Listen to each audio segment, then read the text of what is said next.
Fuck around, make my 40 pop. Boruto chapter 60 review. Alright guys, this chapter right here was very interesting. There wasn't a lot of progress in regards to actual timeline, in regards to actual fighting, but it was still a very interesting chapter for a couple of reasons. Now, the first scene that I really do want to talk about has to be the scene with the new Kata organization. Now, this scene right here is pretty much Code, Daemon, and Ida basically talking amongst each other and kind of giving a little bit more game. We've basically been talking about this for a very long time. Kishimoto basically taking over the Boruto manga, and one thing that Kishimoto brings to the Boruto manga, in my personal opinion, is a lot of explanation to a lot of things. And one of the most important things in regards to information that Kishimoto actually does bring is power scaling. The past writer Kodachi, even though I personally believe it was a little bit more entertaining, he didn't necessarily explain a lot of things, which kind of left a lot of big gaps in regards to how strong a certain character is or what can a specific character actually do. Now, this specific scene right here was pretty much just flat out power scaling in my opinion. Now, the first character that I do want to talk about has to be Code. Before that scene actually did take place, Shigemaru and Sai were basically talking about Code and his abilities. They kind of compared Code's abilities to the fourth Hokage's abilities, which is the flying Raijin, which gave him the ability to teleport between two places. Now, I don't necessarily think it's going to be as fast as the fourth Hokage's flying Raijin. I think that right there was just spectacular in itself, but Code's ability, just like they did say in this chapter,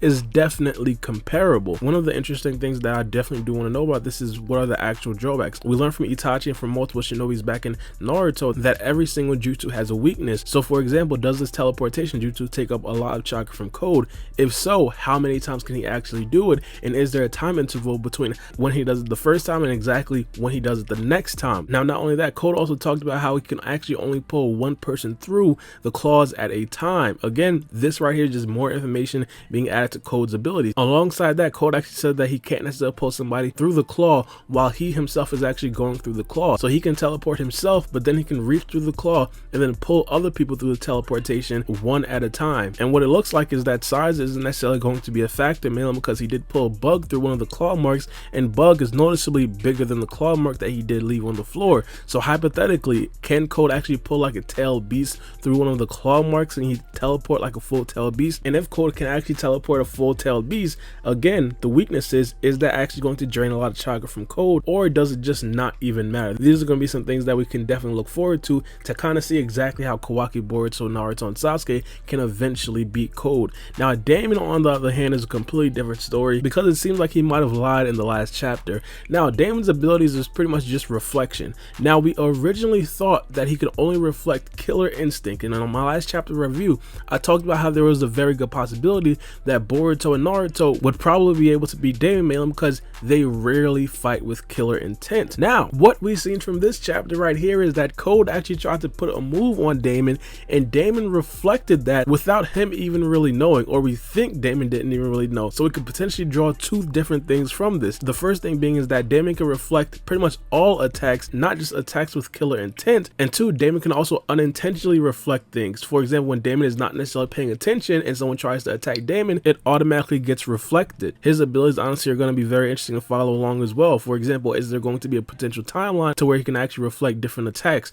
We thought that Obito's Kama was going to be absolutely broken. It still was broken, but we found out that he had a 5-minute timeline to where he has to actually make himself tangible after he does use the Kama, or kind of make himself intangible. So can Daemon like infinitely reflect objects, or is there a set timeline? And another one of the big things is going to be, can Daemon actually reflect genjutsu? Because as of right now, the only way that you could actually beat Daemon is going to be by genjutsu and other non-physical attacks. Can Daemon be affected by genjutsu, or is he just going to reflect the genjutsu? But plot wise, the biggest thing from this scene is the fact that Daemon and Ida, they don't necessarily fully trust Code yet. And of course, there were a lot of theories as soon as these two were actually introduced into the series that they might actually turn against Code and potentially even join the Hidden Leaf Village. There's pretty much multiple reasons why they'd actually join the Hidden Leaf Village. One, I think everybody knows Naruto's Kage bump. That Otsutsuki level talk no jutsu right now is absolutely insane. And of course, him talking to Daemon might actually shift Daemon on his side a little bit.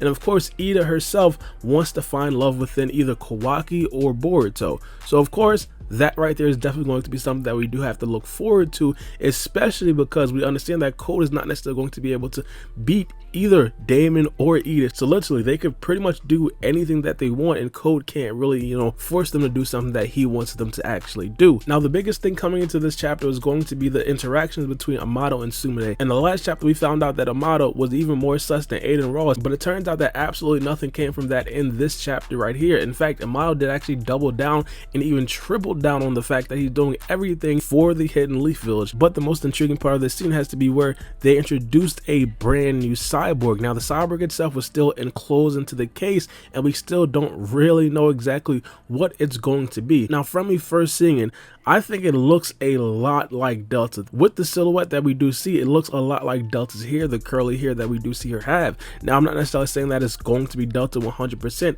but I definitely would not be surprised if Amado kind of tagged along Delta, or potentially even made Delta again in that lab. Now in my personal opinion, I think one of the biggest things that a lot of people want to see is Amado start to kind of modify some of the shinobi that are already in the Hidden Leaf Village. And my goodness, if there are any Konohamaru fans out there, you guys have to be hitting Amado's DMs right now, basically begging this man to modify Konohamaru mainly, because as of right now he doesn't look like he's going to become the 8th Hokage at all. To be honest, he might even have to get his Jonin tag stripped from him. But in all seriousness, Amado did actually say that the Cyborg is going to be a very big help to the Hidden Leaf Village, and obviously is going to be, like hypothetically, this Cyborg is going to be on the level of like a Naruto or Sasuke.